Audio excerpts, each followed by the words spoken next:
শোণিতপুৰৰ ৰঙাপাৰাত দিনক দিনে বৃদ্ধি পাবলৈ ধৰিছে গৰু চুৰিৰ ঘটনা। ৰঙাপাৰাৰ নাহৰবাৰী, দোলাপাডুং, ঠাকুৰবাৰী আদিকে ধৰি বিভিন্ন ঠাইত প্ৰায়ে গৰু চুৰিৰ ঘটনা সংঘটিত হৈ থকাত ৰাইজক নিদ্ৰাহৰণ কৰি তুলিছে। গৰু চুৰৰ উপদ্ৰৱ ইমানেই বৃদ্ধি পাইছে যে গঞা ৰাইজে গোহালিত গৰু ৰাখিব নোৱাৰা হৈ পৰিছে। ৰঙাপাৰাৰ এই কেইখন গাঁৱত বিগত বছৰটোৰ পৰা বৰ্তমানলৈকে প্ৰায় শতাধিক গৰু চুৰি হৈছে যদিও আৰক্ষীয়ে গৰু চুৰক আটক কৰিবলৈ সক্ষম নোহোৱাৰ অভিযোগ উঠিছে। নিশাৰ ৰঙাপাৰাৰ ঠাকুৰবাৰী নিবাসী বিপিন কুজুৰৰ গোহালিৰ পৰা এজনী গাভিনী গাই আৰু এটা দমৰা গৰু চুৰে চুৰি কৰি লৈ যায়।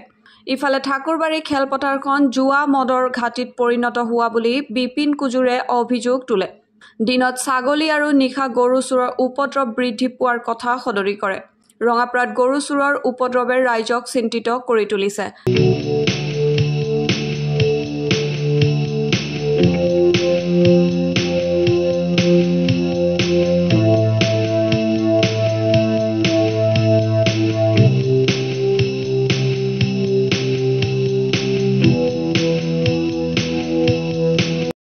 গোটেই ঘটনাটো আমাৰ যোৱা ৰাতি ৩টামান বজাত আমাৰ এটা গাভিনী গাই আৰু এটা ডাঙৰ দামৰা আমাৰ ২ নং ঠাকুৰবাৰী ফিল্ডৰ ওচৰৰ পৰা কালি চুৰে আমাৰ দুটা গৰুক লৈ যায় আৰু লগতে আমাৰ নাহুৰবাৰী লগতে আমাৰ ঠাকুৰবাৰী এৰিয়াৰ দোলাপাডুঙৰ এই গোটেই মানে এই কমসে কম 1 মাহ ধৰি গোটেই গৰু চুৰ হৈ আছে। আৰু লগতে আমাৰ এইটো ঠাকুৰবাৰী ফিল্ডত যিবিলাক মদ ভাং ইয়াত খাব আহে আৰ গোটেই ৰাতি মানে 10টাৰ পৰা স্টাৰ্ট কৰে, ৰাতি গোটা মদ ভাং খাই পেলাই ইয়াতে মানে চুৰৰ প্লান কৰে।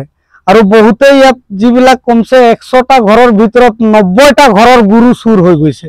কিন্তু তথাপি আমাৰ ইয়াত অলপ মানে দেখা দেখি কৰা মানে আমাৰ পুলিচ প্ৰশাসনো আমাৰ ইমান ধ্যান দিয়া নাই। যেতিয়া দেবেন বৰা ছাৰ আছিল ঠিক সময়ত মানে একবাৰ ইয়াতো পুৰা মানে হেৰি কৰি আছিল, এতিয়া সেইটো সময়ত এতিয়া আৰু স্টাৰ্ট কৰিছে মানে। সেই কাৰণে মই আমাৰ পুলিচ প্ৰশাসনো কওঁ যে অলপ ধ্যান দিব লাগে বুলি। আৰু এইটো এৰিয়াত মানে লাইটৰ ব্যৱস্থা নাই, আমাৰ ইয়াত এক্সিডেন্টো হয়, লাইটৰ ব্যৱস্থা ইয়াত মদ ভাং পানী খাই পেলাই ইয়াৰ পৰা একদম উৎপাত মানে।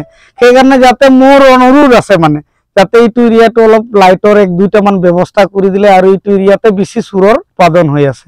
মোৰ গৰু 2টা লৈ গ'ল, এইটো গোহালি ঘৰৰ পৰা লৈ গ'ল 2টা গৰু। তাৰ আগতো তাৰ পোৱালি 2টা দিনতে চুৰ কৰি লৈ গ'ল।